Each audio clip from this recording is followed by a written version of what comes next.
K phone പദ്ധതിയെക്കുറിച്ച് പ്രേക്ഷകർ അറിയണം ആഴത്തിൽ തന്നെ.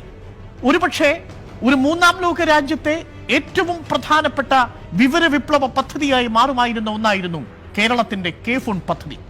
എന്താണ് കെ ഫോൺ പദ്ധതി എന്ന് ഒന്ന് കേൾക്കൂ. കെ ഫോൺ പദ്ധതി ഇന്റർനെറ്റ് എല്ലാവരുടെയും അവകാശമായി പ്രഖ്യാപിച്ചിരിക്കുന്ന ഒരു പ്രദേശത്ത്, ഒരു സംസ്ഥാനത്ത് നടപ്പിലാക്കുന്ന ഏറ്റവും പ്രധാനപ്പെട്ട പദ്ധതി. ഒപ്റ്റിക്കൽ ശൃംഖല വഴി അതിവേഗ ഇന്റർനെറ്റ് കണക്ഷൻ, അതാണ് കെ ഫോൺ പദ്ധതി. ഇതിൽ ആരാണ് നടപ്പാക്കുന്നത് എന്നത് കൂടി അറിയണം.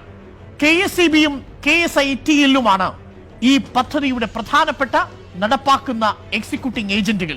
ഇതിൽ സർക്കാരിന് 2%, KSEBക്ക് 49%, KSITLിനും 49% ഓഹരി. ഗുണഭോക്താക്കൾ ആരൊക്കെയാണ്? ഓർമ്മിക്കണം, 20 ലക്ഷത്തോളം വീടുകൾ, നിർധനരായ ആളുകൾ. ആ വീടുകളിലേക്ക് സൗജന്യമായി അതിവേഗ ഇന്റർനെറ്റ് കണക്ടിവിറ്റി 10 MB/s മുതൽ 1 GB/s വരെ വേഗതയിൽ ഇന്റർനെറ്റ് സൗജന്യമായി 20 ലക്ഷത്തോളം വീടുകളിൽ. പദ്ധതി എവിടെ എത്തി എന്ന് പൂർത്തീകരിക്കും. 2020 ഡിസംബറോടുകൂടി പൂർത്തീകരിക്കാനാണ് പദ്ധതി ആദ്യം വിഭാവനം ചെയ്തത്. കോവിഡ് വന്നതോടെ പദ്ധതി തടസ്സപ്പെട്ടു. ഇതിനകം 28,000 കിലോമീറ്റർ കോൾ നെറ്റ്വർക്ക് പൂർത്തീകരിച്ചിരിക്കുന്നു എന്നതാണ് ഏറ്റവും പ്രധാനപ്പെട്ട കാര്യം.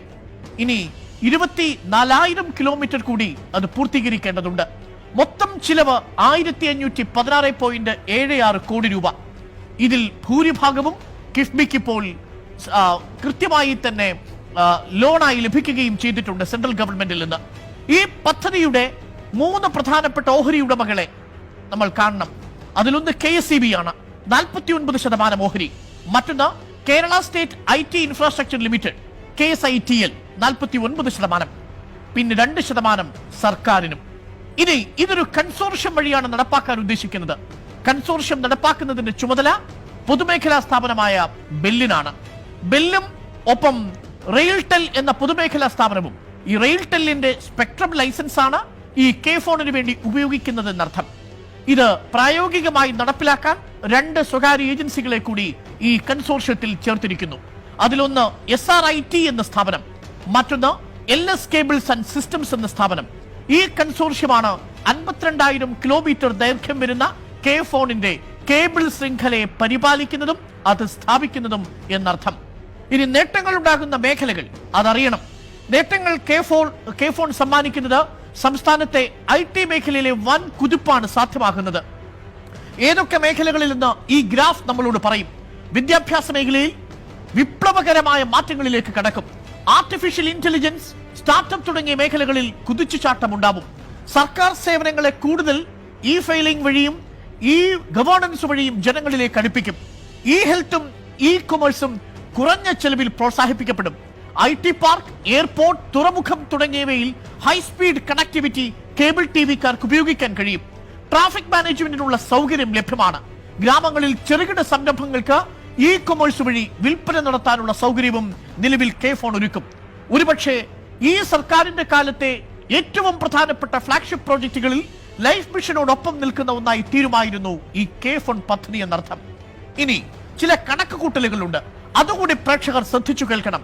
ഈ വിവാദങ്ങൾക്കും ED ശിവശങ്കറിലൂടെ കെ ഫോണിലേക്ക് എത്തുന്നതിനെ കുറിച്ചുമുള്ള സംശയങ്ങൾ കൂടിയാണ് ഈ കണക്കുകൾ നമ്മളോട് പറയുന്നത്. കെ ഫോൺ വന്നാൽ എന്ത് സംഭവിക്കും? കെ ഫോൺ വന്നാൽ ആർക്കാണ് അതിന്റെ ക്ഷീണം? ഈ കണക്കുകൾ നമ്മളോട് ആ കഥ പറയും. കെ ഫോൺ നിലവിൽ ഇന്റർനെറ്റിന്റെ നെറ്റ് കണക്ടിവിറ്റിയുള്ള പ്രധാനപ്പെട്ട ഉപഭോക്താക്കളിലേക്ക് സൗജന്യമായോ മിതമായോ എത്തുമ്പോൾ എത്ര കോടിയുടെ നഷ്ടമാണ് സ്വകാര്യ സംരംഭകർക്കുണ്ടാവുക എന്നതൊന്ന് ആലോചിച്ചു നോക്കൂ. KSEBക്ക് നിലവിൽ 1000-ഓളം ഓഫീസുകൾ എല്ലാം കൂടി കൂട്ടി. ആ 1000 ഓഫീസുകൾക്ക് ഒരു വർഷത്തെ ഇന്റർനെറ്റ് കണക്ടിവിറ്റിയുടെ ചിലവ് 15 കോടിയാണ് എന്നിരിക്കട്ടെ. പഞ്ചായത്തുകളെയും വില്ലേജ് ഓഫീസുകൾക്കുമുള്ള ഇന്റർനെറ്റ് കണക്ടിവിറ്റിക്ക് ഒരു വർഷം കൊടുക്കുന്നത് 40 കോടിയാണ് എന്ന് കരുതുക. സിവിൽ സ്റ്റേഷനിൽ അഥവാ കളക്ടറേറ്റുകളിലും അത് അനുബന്ധ ഓഫീസുകളിലേക്കുമായി 20 കോടി രൂപ ഒരു വർഷം ചെലവാകുന്നുണ്ടെന്ന് കണക്കാക്കൂ. മറ്റ് ഓഫീസുകളിൽ 75 കോടി. ഇങ്ങനെ സർക്കാരിന്റെ ഓഫീസിൽ മാത്രം ഒരു വർഷം ഇപ്പോഴത്തെ നിലയിൽ ഇന്റർനെറ്റിന് അടയ്ക്കേണ്ട ഡാറ്റ വാല്യൂ എന്ന് പറയുന്നത് 150 കോടി രൂപയാണ്. ഒരു വർഷത്തെ കണക്കാണ് ഞാൻ പ്രേക്ഷകരോട് പറയുന്നത്.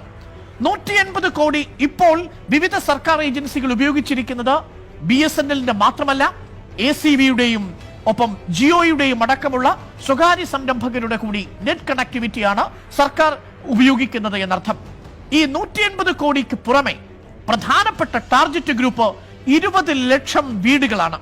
ഈ നിർധനരായ 20 ലക്ഷം വീടുകളിലേക്ക് ഇപ്പോൾ ശരാശരി 199 രൂപയുടെ അടിസ്ഥാന നെറ്റ് ഡാറ്റയാണ് ഉപയോഗിക്കുന്നതെങ്കിൽ ഒരു മാസം എന്ന കണക്കിൽ ഒരു വർഷത്തേക്ക് നമ്മൾ അതിനെ പ്രൊജക്ട് ചെയ്താൽ 477 കോടി രൂപയുടെ ഡാറ്റാ മൂല്യമുണ്ട്. ഈ 20 ലക്ഷം വീടുകൾ അടിസ്ഥാന നിരക്കായ 199 പ്രതിമാസം ഉപയോഗിക്കുന്നുവെങ്കിൽ ഈ കെ ഫോൺ വരുന്നതോടുകൂടി പൂർണ്ണമായും ഈ നിർധനരായ ഈ 20 ലക്ഷം വീടുകളിൽ സൗജന്യ ഇന്റർനെറ്റ് കണക്ടിവിറ്റി ലഭിക്കും. അവിടെയുള്ള കുഞ്ഞുങ്ങൾക്ക് നെറ്റ് സംവിധാനം ഉപയോഗിച്ച് ഓൺലൈൻ പഠനം നടത്താം. ഈ ഹെൽത്തും ഇ കൊമേഴ്സും ഈ വീടുകളിലേക്ക് എത്തിക്കും.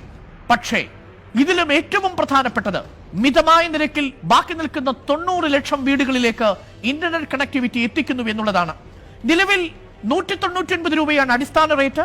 പക്ഷേ 600ഉം 700ഉം ടെലിവിഷനോടക്കമുള്ള നെറ്റ് പാക്കേജുകൾ എടുക്കുമ്പോൾ 999 രൂപയും കൊടുക്കുന്ന വീടുകൾ 100 രൂപയ്ക്ക് ഇന്റർനെറ്റ് കണക്ടിവിറ്റി പ്രതിമാസം വീട്ടിലേക്ക് എത്തിയാൽ 90 ലക്ഷം വീടുകളിൽ കെ ഫോൺ എത്തുന്ന പക്ഷം സ്വകാര്യ സംരംഭകർക്ക് നഷ്ടമാകുന്നത് 1080 കോടി രൂപയാണ്. ചുരുക്കത്തിൽ ഈ കാറ്റഗറിയിൽപ്പെട്ടവരും ഒപ്പം 20 ലക്ഷം വരുന്ന നിർധനരായ വീടുകളിലെ ഈ സൗജന്യമായി കെ ഫോൺ എത്തുന്ന ഒരു ഘട്ടത്തിൽ, സർക്കാർ ഓഫീസുകൾ പൂർണ്ണമായും കെ ഫോണിലേക്ക് മാറുന്ന ഒരു ഘട്ടത്തിൽ ഒരു വർഷം കേരളത്തിൽ ഡാറ്റാ മൂല്യത്തിന്റെ നഷ്ടമുണ്ടാവുന്നത്, ഡാറ്റ വിൽപ്പനയിൽ നഷ്ടമുണ്ടാവുന്നത് ഈ സ്വകാര്യ ഏജൻസികൾക്ക് 1707 കോടി രൂപയാണ്. ഒറ്റ കാര്യം കൂടി ഓർമ്മിപ്പിക്കട്ടെ, ഇത് സ്വകാര്യ സംരംഭകർ ഉപയോഗിക്കുന്ന ഇന്റർനെറ്റിന്റെ വില കണക്കാക്കാതെയാണ്. അതുകൂടി വന്നാൽ 2500 മുതൽ 3000 കോടി രൂപയുടെ നഷ്ടം ഒരു വർഷം കെ ഫോൺ ഈ സ്വകാര്യ സംരംഭകർക്ക് വരുത്തും. അങ്ങനെ വന്നാൽ കെ ഫോൺ പദ്ധതി വരാതിരിക്കുക എന്നത് ആരുടെ താല്പര്യമാണെന്ന് തിരിച്ചു ചിന്തിക്കേണ്ടി വരും. ഇതൊക്കെ സംശയങ്ങൾ മാത്രമാണ്. പക്ഷേ ഈ കണക്കുകൾ യാഥാർത്ഥ്യമാണ്. ഒരു പക്ഷേ പിണറായി വിജയൻ സർക്കാരിന്റെ കാലത്തെ ഏറ്റവും പ്രധാനപ്പെട്ട ഒരു വിവര വിപ്ലവ പദ്ധതിയായിരുന്നു കെ ഫോൺ. അതിനെ അട്ടിമറിക്കാൻ ആരെങ്കിലും ശ്രമം നടത്തുന്നുണ്ടെങ്കിൽ നമ്മൾ കാതുകൂർപ്പിച്ചിരിക്കേണ്ടതുണ്ട്. കാരണം വിവരവും വിവരശേഖരണവും പൗരാവകാശമായി സ്വീകരിക്കപ്പെട്ട ഒരു നാട്ടിലെ ജനതയാണ് നമ്മളെന്ന് ഒരിക്കൽ കൂടി ഓർമ്മിപ്പിക്കുന്നു.